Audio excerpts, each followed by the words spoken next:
नमस्कार, मैं भावना शर्मा। आप देख रहे हैं वीडीएफ न्यूज 28। आज हम हैं जनकपुरी के गौरिया मठ मंदिर में। जैसा कि आप देख सकते हैं मंदिर में कितनी रौनक है, क्योंकि आज 150वीं जयंती प्रभुपाद जी की है। तो हमारे साथ है आचार्य जी। आचार्य जी, जय श्री कृष्ण।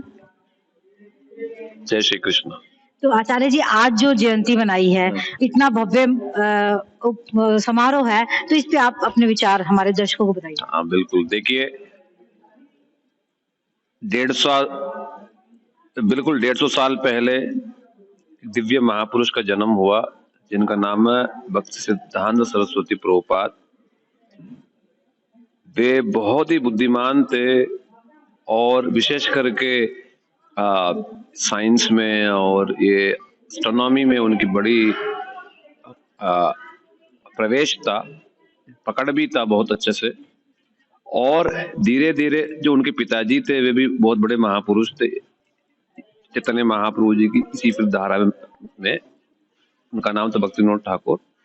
वे डिस्ट्रिक्ट मैजिस्ट्रेट थे ब्रिटिश के समय में। तो चैतन्य महाप्रभु जी के और भागवत के जो शुद्ध जो विचार है भक्ति के, वो थोड़ा सा उनके समय से पहले का समय में वो थोड़ा मतलब लुप्त होने लगा था। तो उसका नवीनीकरण कह सकते हैं हम उसको, बिल्कुल शुद्ध रूप में उन्होंने प्रस्तुत किया और प्रभुपाद जी ने उसको पूरा एक रूप दिया। वो रूप ही गौड़ीय मठ है। पूरे देश विदेश कहीं ऐसे कोई मतलब स्थान नहीं है, सब जगह ये प्रेम धर्म, जिसमें न जाति न विचार न मुसलमान कृष्ण, मतलब सभी को इसमें प्रवेश है। और जिसमें यही सिखाया जाता है कि जीव, हम सब जीव हैं, ये शरीर नहीं है। और जीव का संबंध श्री भगवान के साथ है, उनका सुंदर रूप है, उनके साथ प्रेम जो है वो प्रेम ही जीवन का ये लक्ष्य है। कोई भी मनुष्य पशु पक्षी सब उनसे प्रेम करना चाहिए। यही शिक्षा जो है चैतन्य महाप्रभु जी के भागवत का। तो प्रभुपाद जी ने पूरे विश्व में, आप सोच नहीं सकते हैं, काले गोरे और मुसलमान क्रिश्चियन बौद्ध से लेकर के सारे लोग इस कृष्ण भक्ति का ये रूप को देख करके, जिसमें कोई कोई ये विचार नहीं है। हाँ, इसमें जरूर ये है कि निम्न स्तर पर भी क्यों न हो, उनको धीरे धीरे धीरे जो है श्रेष्ठ लेवल पर लाने की इसमें प्रयास है, प्रक्रिया है। ठाकुर जी का नाम संकीर्तन है, वो करते करते व्यक्ति धीरे धीरे साफ ये होता हुआ वो बिल्कुल श्रेष्ठ स्थिति को फिर पहुंचता है। तो इसलिए प्रभुपाद जी ने ये सारी प्रचेष्टाएं की। वो स्टार्टिंग में उन्होंने बहुत मेहनत संघर्ष किया बहुत, और तब उस समय ज्यादा सुविधाएं भी उनके पास नहीं थी, लोग भी नहीं थे। किंतु धीरे धीरे ठाकुर जी की विशेष जो कृपा आशीर्वाद से सब कुछ संपन्न हुआ। स्टार्टिंग में कलकत्ता से उन्होंने स्टार्ट किया, मायापुर धाम महाप्रभु जी का, और फिर कलकत्ता से, और वहां से उन्होंने पूरे देश में उन्होंने धूम मचाया और सभी लोगों को बड़ी सहज सरल भाषा में चैतन्य महाप्रभु जी भागवत का क्या ये विचार है सबको सिखाया। बोला कि भगवान कृष्ण से प्रेम ही जीवन का लक्ष्य है।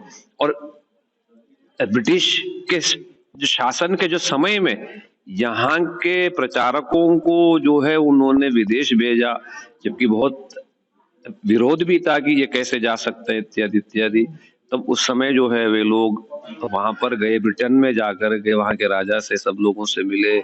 यहाँ तक भी वे दूसरे दूसरे देश में भी गए और बड़े मेहनत से सब लोगों को समझाया, जिसका ही जो फल है बाद में जो उनके ही प्रिय शिष्य भक्तिवेदांत स्वामी महाराज, जिनको भी प्रभुपाद के नाम से फिर बोलते हैं, उन्होंने फिर बाद में वृद्धावस्था में जाके पूरे जो विश्व में जो है ये इस्कॉन के नाम पर उन्होंने स्थापना की। वो भी ये प्रभुपाद जी से, यानी भक्ति सिद्धांत सरस्वती प्रभुपाद और गौड़े मठ से ही वो निकला हुआ है। तो इसलिए सभी लोग लगभग वही प्रभुपाद जी ने जो चाहा, भक्ति ठाकुर जो चाहा, वो प्रेम धर्म की शिक्षा दिया बहुत ही सहज सरल रूप में।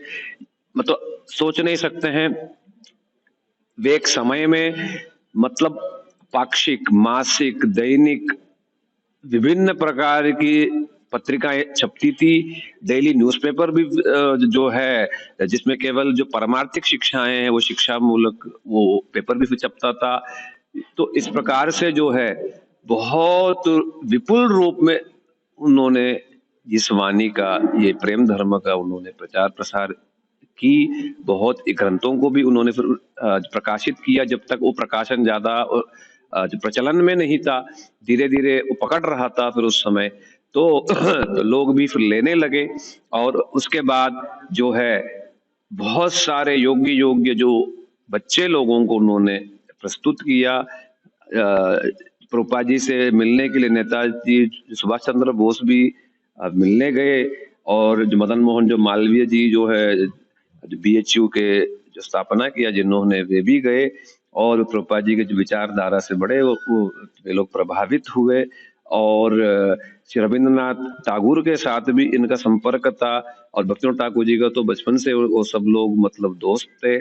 और रविंद्रनाथ टैगोर जी से सलाह लेने गए कि विदेश में क्या स्थिति है क्या है, तब उन्होंने बताया कि हाँ विदेश के लोग जानना ये चाह रहे हैं, किंतु योग्य प्रचारक हो तो ठीक है। तो प्रभुपाद जी ने उनको ये सब बातें जब बोली, उन्होंने कहा ये तो बिल्कुल योग्य व्यक्ति हैं आप, यदि स्वयं आप जाते यदि तो सारा विश्व जो है जो ब्रिटेन के नीचे हम लोग हैं, शायद वो लोग वो आपकी बात सुन करके वो भी कृष्ण भक्त बन जाएंगे।